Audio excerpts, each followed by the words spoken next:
आज हम डिस्कस करेंगे remaining numericals chapter number 3 class first year.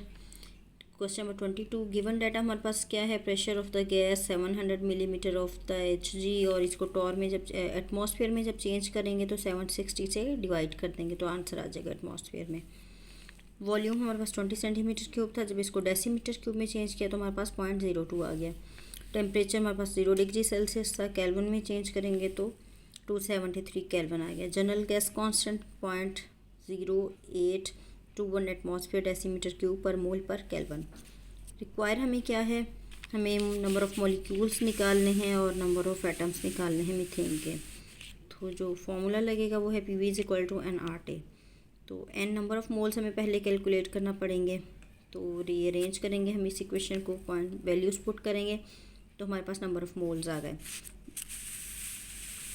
अब हम नंबर ऑफ़ मॉलिक्यूल्स निकाल सकते हैं। फॉर्मूला लगेगा number of moles into Na। Number of molecules हमने भी कैलकुलेट की है, और जब एवोगैड्रो नंबर से मल्टीप्लाई करेंगे तो नंबर ऑफ़ मॉलिक्यूल्स आ जाएंगे हमारे पास मीथेन के। तो इसी तरह नंबर ऑफ़ एटम्स जो हैं हम फाइंड कर लेते हैं। 4.94 into 10⁻20 molecules of methane has atoms. तो उसके पास कितने एटम होते हैं, 5 होते हैं। 5 से मल्टीप्लाई करेंगे, हमारे पास जो आंसर आएगा वो नंबर ऑफ़ एटम्स होंगे मीथेन के। नेक्स्ट इसका बी पार्ट जो है, हमारे पास वॉल्यूम जो है 1 ml = 1 सेंटीमीटर क्यूब, डेसीमीटर में करेंगे तो 0.001 डेसीमीटर क्यूब हो जाएगा। प्रेशर हमारे पास 1.58 ATM है। टेम्परेचर हमारे पास 100 डिग्री सेल्सियस है, तो इसको चेंज करेंगे केल्विन में तो 373 केल्विन आ गया। आर की वैल्यू हमें पता होती है क्या है, जनरल गैस कांस्टेंट है। रिक्वायर क्या है, हमने नंबर ऑफ़ मॉलिक्यूल्स निकालने हैं अमोनिया के और नंबर ऑफ़ एटम्स पे निकालने हैं। तो इसी के लिए वो सेम वैसे ही हमें पहले नंबर ऑफ़ मोल्स कैलकुलेट करना पड़ेंगे। तो उसके लिए ये इक्वेशन है हमारे पास, ये अरेंज करेंगे, वैल्यूज़ पुट की तो हमारे पास नंबर ऑफ़ मोल्स आ गए।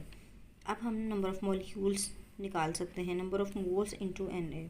ये जो हमारे पास मोल्स निकले थे इसको मल्टीप्लाई करेंगे एवोगैड्रो नंबर से, नंबर ऑफ़ मॉलिक्यूल्स हमारे पास आ जाएंगे। तो सेम NH3 के पास 4 एटम्स होते हैं, तो इनको हम जब 4 से मल्टीप्लाई करेंगे तो ये वैल्यू हमारी क्या आ जाएगी, नंबर ऑफ़ एटम्स की अमोनिया में। No question number 23। तो इसमें हमारे पास मॉलिक्यूल जो हैं ईच गैस के हमारे पास कितने हैं, 10⁻20 मॉलिक्यूल्स हैं। मोलर मैस हमारे पास हाइड्रोजन का 2 ग्राम पर मोल है, ऑक्सीजन का 32 ग्राम पर मोल है, और कार्बन डाइऑक्साइड का 44 ग्राम पर मोल है। अब हमें रिक्वायर क्या है, हमने मैस निकालना है हाइड्रोजन का भी, ऑक्सीजन का भी और कार्बन डाइऑक्साइड का भी। तो इसके लिए जो फॉर्मूला है वो कौन सा यूज़ होगा, number of molecules = number of moles into Na। तो पहले हम नंबर ऑफ़ मॉलिक्यूल्स देख लेते हैं कैसे आएंगे। तो नंबर मैस इन ग्राम ओवर मोलर मैस, ये नंबर ऑफ़ मोल्स निकालने का फॉर्मूला है। तो इसको हमने ओपन करके लिख दिया। Na साथ इसके एवोगैड्रो नंबर हैं, तो हमें मैस इन ग्राम निकालना है। रीअरेंज करेंगे फॉर्मूला को, तो बारी बारी अब हम पुट करते जाएंगे। हाइड्रोजन के लिए फॉर्मूला यही रहेगा, हाइड्रोजन के लिए हाइड्रोजन का मैस लगाएंगे 2, बाकी सब डाटा सेम होगा। तो हमारे पास 3.32 इंटू 10⁻⁻4 ग्राम हाइड्रोजन का मैस आ गया। अगेन इसी फार्मूला में हम क्या करेंगे, पुट करते हैं ऑक्सीजन 32 मोलर मैस है, तो बाकी वही चीज़ है। तो हमारे पास 5.31 इंटू 10⁻³ ग्राम आंसर आ गया ऑक्सीजन के लिए।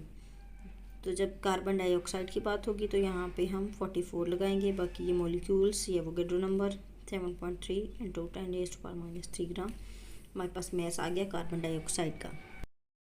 अब अगर हम इस पे इफ़ेक्ट देख लें टेम्परेचर का और प्रेशर का, जब टेम्परेचर और प्रेशर जो है अप्लाई करते हैं तो सिर्फ वॉल्यूम पे फ़र्क पड़ता है, मैस पे कोई फ़र्क नहीं पड़ता। तो इसका मतलब ये हुआ, by changing any of this parameter no effect on the mass is observed. जब हम प्रेशर या टेम्परेचर ज़्यादा करते हैं गैस का तो उसके मैस पे कोई फ़र्क नहीं पड़ता, वॉल्यूम पे तो पड़ सकता है लेकिन मैस सेम रहता है। तो जो हमारे पास ये तीनों वैल्यूज़ आई थी वो बिल्कुल सेम हैं, प्रेशर और टेम्परेचर अप्लाई करने से भी सेम रहेंगे, कोई फ़र्क नहीं पड़ेगा इन पर। तो क्वेश्चन नंबर 24 देख लेते हैं। इसके पास हमारे पास डाटा जो है number of moles of NH3 N से रिप्रेजेंट करते हैं, नंबर ऑफ़ मोल्स को 2 मोल्स हैं। वॉल्यूम हमारे पास 5 डेसीमीटर क्यूब है। टेम्परेचर जो है केल्विन में चेंज करने के बाद 300 केल्विन आ जाएगा हमारे पास, और आर जो है हमारे पास इसकी वैल्यू गिवन है। रिक्वायर्ड हमें क्या है कि हमें प्रेशर निकालना है। कब, ये 2 कंडीशन है हमारे पास, गैस बिहेव आइडियली, जब गैस बिहेव कर रही होगी आइडियली, नंबर 2 जो हमारे पास कंडीशन है, जब बिहेव करेगी रियल गैस के तौर पे। तो अब सॉल्यूशन हम देख लेते हैं। When the gas behave non ideally they follow van der Waals equation. When gas does not behave ideally then they follow the van der Waal equation. ये वॉन डर वाल इक्वेशन है हमारे पास, तो इसको rearrange करेंगे। हमारे पास ये value pressure जो है फाइंड करना है, कुछ इस तरह बन जाएगा फॉर्मूला। इसके अंदर फिर हमने वैल्यूज़ पुट की, वैल्यूज़ पुट करने के बाद इसको कैलकुलेट किया। कैलकुलेट करने के बाद जो हमारे पास प्रेशर आएगा वो रियल प्रेशर होगा, वो 9.34 एटमॉस्फेयर होगा। तो हमारे पास आइडियल प्रेशर क्या आया था, 9.85 एटमॉस्फेयर आया था, और रियल प्रेशर हमारे पास आ गया 9.34 आ गया एटमॉस्फेयर। ये इसमें थोड़ा सा डिफरेंस है। Also calculate the amount of pressure lessen due to force of attraction at this condition of volume and temperature. तो क्या कह रहा है कि हमने जो प्रेशर कैलकुलेट करना है कि कितना कम हुआ प्रेशर जब हमने कंडीशंस रखी थी ये वाली वॉल्यूम की और टेम्परेचर की। तो ये अब हम देखते हैं। गिवन डाटा क्या है, जैसे कि हमने पहले भी कैलकुलेट किया। आइडियल प्रेशर हमारे पास 9.852 एटमॉस्फेयर आया था, रियल प्रेशर हमारे पास 9.34 एटमॉस्फेयर था। तो अब हमने देखना है कि कितना कम प्रेशर जो है वो ऑब्ज़र्व किया गया। तो पी प्राइम से इसको शो कर देते हैं। हमारे पास जो इक्वेशन होगी वो इस तरह बनेगी, P ideal minus P real is equal to P prime. P prime lessen pressure है, तो वैल्यूज़ पुट करें इसमें। तो हमारे पास जो कितना प्रेशर कम हुआ था, 0.512 atmosphere pressure. Do you expect the same decrease of the pressure for 2 moles of ammonia having the volume of 40 decimeter cube and temperature of 27 degree Celsius? तो ये हमारे पास प्रेशर क्या कम हुआ।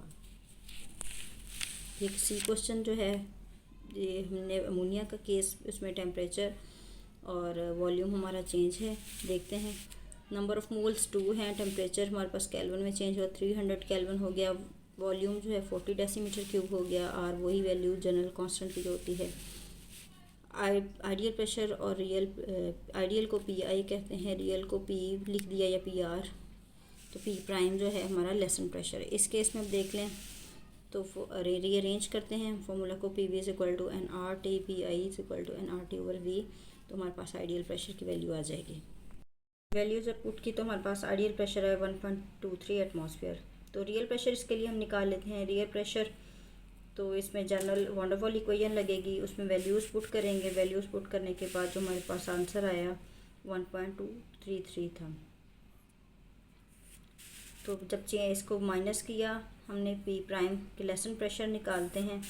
उसके लिए भी क्या होगा, आइडियल को रियल में से माइनस करेंगे। माइनस करने के बाद जो हमारे पास लेसन प्रेशर आया 0.01 ATM आया। We can compare the lessen pressure in both case. हम दोनों केसेस में लेसन प्रेशर जो है वो कंपेयर कर सकते हैं। And find that the greater volume, तो वॉल्यूम ज़्यादा हुआ इस गैस का, हमारे पास कितना वॉल्यूम है 40 डेसीमीटर क्यूब था, is more suitable for ideal behaviour as compare to 5 decimetre cube. जब हमने पहले बात की थी तो उस वक्त हमारा वॉल्यूम कितना था, 5 डेसीमीटर क्यूब था, लेकिन जब दोबारा हमने सॉल्व किया तो 40 डेसीमीटर क्यूब आया। तो इसका मतलब क्या हुआ, वॉल्यूम ज़्यादा तो लेसन प्रेशर भी क्या हो गया, कम हो गया हमारे पास। For ideal behaviour as compare to 5 decimetre cube, as greater the volume, जितना वॉल्यूम ज़्यादा होगा pressure lesser the forces of attraction, तो फोर्स उनके दरमियान स्पेसेस ज़्यादा होंगी, फोर्सेज ऑफ अट्रैक्शन कम हो जाएंगी, जो कि अभी हमने ऑब्जर्व भी किया। तो lesson pressure in first case is 0.512 atmosphere, जबकि सेकंड केस में कितना था, 0.01 एटमॉस्फेयर प्रेशर था। तो इससे पता चला वॉल्यूम ज़्यादा होगा तो हमारे पास प्रेशर, लेसन प्रेशर की वैल्यू कम आएगी।